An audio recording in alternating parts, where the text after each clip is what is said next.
Sénégal, bonjour. L'Afrique en danger de mort. Encore un acte terroriste. Le Populaire renseigne en effet qu'après Paris et Bamako, Tunis, la capitale tunisienne, frappée. Bilan, 12 morts, indique le Populaire qui informe que l'état d'urgence a été décrété en Tunisie. À propos de l'attaque de l'hôtel Radisson de Bamako, le Populaire renseigne dans ses colonnes que la MINUSMA analyse les armes. Les 2 fusils AK-47 utilisés par les 2 terroristes sont scientifiquement passés au crible, indique le Populaire. Le canard du groupe Comset de noter que le but de la manœuvre est de savoir si les armes utilisées par les terroristes de l'hôtel Radisson de Bamako ont été importées d'un autre pays comme le Niger ou la Libye. Au Sénégal, il est question de terroriser les terroristes si on en croit l'observateur L'Obs. Le journal du groupe Futur Média au sujet de la lutte contre le djihadisme renseigne en tout cas que les hôtels se bunkerisent. Une chose est plus que sûre, d'après l'observateur L'Obs, Dakar est paré au combat contre le terrorisme. À propos de terrorisme et cybercriminalité, Le Soleil nous livre le tocsin du chef suprême des armées, comprenez Hadj Macky Sall qui bande les muscles. En clair, Macky Sall pour une surveillance adaptée des lieux publics. Voilà ce que révèle l'astre de Anne en soulignant aussi la police et la gendarmerie appelées à travailler en synergie. Et c'est avec plein d'énergie que le quotidien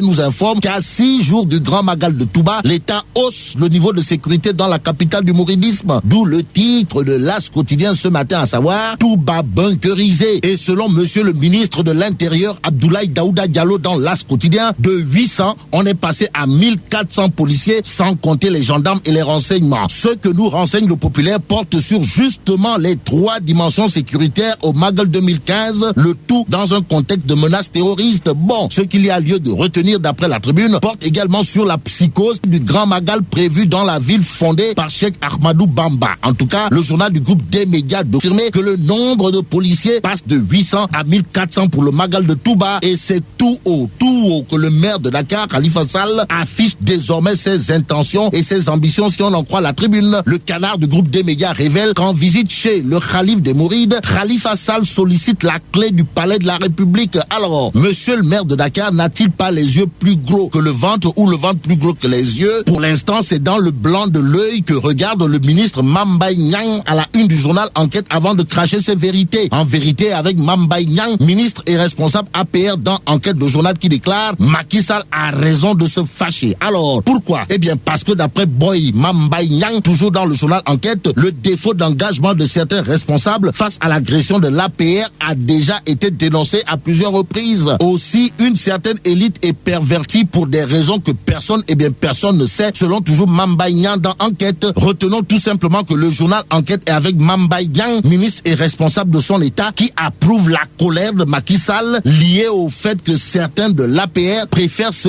taire et se terrer pour reprendre le ministre Youssou Touré, ou encore use et abuse de Macky Sall les propos du ministre syndicaliste Youssou Touré. Est-ce le cas du ministre d'État Mbaye Ndiaye? Tout porterait à croire que oui, si on en croit le quotidien Réumi. À la une du journal, on peut en effet lire réanimation de l'APR aux Parcelles Assainies. Les cadres recusent Mbaye Ndiaye et Amadou Ba. Alors, Mbaye Ndiaye est-il le croque-mort ou le fossoyeur de l'APR aux Parcelles Assainies? En tout cas, dans les colonnes du quotidien Réumi, c'est Bokar Djong, coordonnateur du collectif des apéristes des Parcelles Assainies pour l'émergence, comprenez Cap Émergence, qui appelle ses camarades à faire bloc autour du ministre Amadou Ba pour relever le défi de la prochaine présidentielle. Pour ce faire, Bokar Djong de l'APR des Parcelles Assainies n'a pas manqué de rappeler dans Réumi quotidien que c'est Mbaye Ndiaye, et rien que Mbaye Ndiaye, le seul et unique responsable de la déroute aux allures de déculotté de l'APR aux Parcelles Assainies. Du côté des HLM Sodida, c'est en principe le deuil d'après le quotidien qui annonce la suspension de la vente des décodeurs TNT. ATPS coupe le signal des SCAF. Voilà le titre qui barre la une du quotidien le quotidien. Le journal d'indiquer qu'en vérité des vérités, c'est Excaf qui a violé le contrat d'exclusivité avec son partenaire. Sur ce point, Mohamed Gueye, mon confrère du quotidien, le quotidien dans la rubrique en filigrane, souligne un manque de sérieux notoire. Manque de sérieux notoire à la chambre de commerce de Dakar révélé par Grand Place. Le journal évoque en effet une bagarre en titrant comme à l'arène. Alors, qui pour l'appliquer l'application de l'arrêt de la Cour suprême, interroge Grand Place. Place aux témoins qui souligne la réplique de la douane à l'USETA, à savoir les transitaires doivent 7 milliards au trésor. Terminons avec la tribune. La tribune qui révèle que 1587 bébés sont à la recherche de leur papa. Alors, s'agit-il d'un refus de paternité ou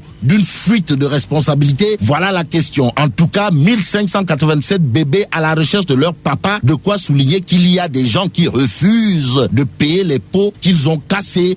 Qu'à cela ne tienne, vive le Sénégal!